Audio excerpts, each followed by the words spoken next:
जो आज रात मुलाकात हुई है शहबाज शरीफ साहब की और जनरल आसिम मुनीर साहब की प्रेसिडेंट ट्रंप से, तो अब तो एक ही कसर रह गई है कि इतवार को अगर हमारी क्रिकेट टीम ने फाइनल भी जीत लिया तो हिंदुस्तान के स्पेशली जो मोदी भगत हैं उनके चेहरे देखने के लिए तो टिकट लगाना पड़ेगा।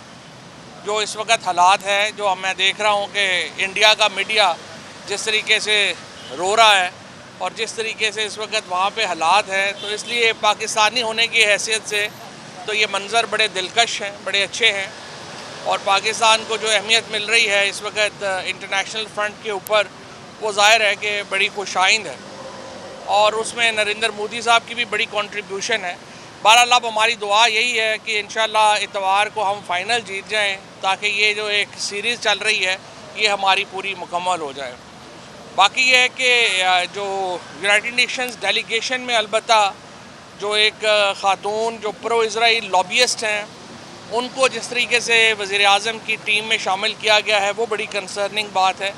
उनके जो माजी है वो भी बड़ा कंट्रोवर्शियल है, रॉ से उनके लिंक्स भी बड़े कंट्रोवर्शियल हैं। मैंने कल भी फ़ॉरेन ऑफिस को रिज़ाक डार साहब को कहा है कि उनको बताना चाहिए कि वो ख़ातून जो हैं वो किस तरह से ख्वाजा आसफ़ साहब के बिल्कुल पीछे बैठी पाकिस्तानी डेलीगेट की हैसियत से, और उन्हें किसने रिकमेंड किया था कि वो इस तरह शहबाज शरीफ साहब के साथ उनके जहाज़ में, उन्होंने ट्वीट किया, उनके जहाज़ में अमेरिका पहुंची, जो बड़ी कंसर्निंग बात है मेरे ख़्याल में। और इसके ऊपर फ़ॉरेन ऑफिस को जवाब देना बड़ा अहम है। और इसाक डार साहब भी बताएं कि यूएन डेलीगेट्स में उन्हें किसकी रिकमेंडेशन के ऊपर कैसे शामिल किया गया। और ज़ाहिर है कि इतने कंट्रोवर्शियल, इतने मुतनाज़ा माजी के साथ उन्होंने जो एमकेएम की हैंडलिंग थी पैसों की, उसमें इल्ज़ामात हैं कि वो उसमें शरीक रहीं और लोगों के साथ। ये बड़ा एक मैं समझता हूँ संगीन इल्ज़ामात हैं उनके ऊपर, जिसका जवाब आना ज़रूरी है।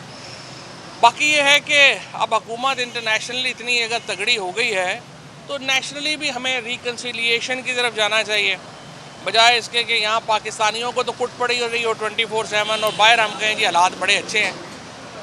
ये वक्त है कि आप अपने आप के ऊपर एतमाद करें और एतमाद करके अपने आप के ऊपर पाकिस्तान को भी सियासी तौर के ऊपर नॉर्मलाइज़ करें। इमरान खान को रिहा करें, सियासी कैदियों को रिहा करें। इसके नतीजे में पाकिस्तान के अंदर भी एक गुडविल पैदा होगी जो अभी नहीं है। ये तो नहीं है कि हम बाहर तो अच्छे रहें और पाकिस्तानियों के साथ हमारा सलूक जो है वो बिल्कुल ही डिस्क्रिमिनेटरी हो, तो इसको हमें अब बेहतर करने की ज़रूरत है। बाकी हमारी नेक तमन्नाएँ इंशाअल्लाह पाकिस्तान की क़यादत के साथ, पाकिस्तान के साथ हैं और अल्लाह करेगा कि ये चीज़ें और बेहतर हो। Thank you.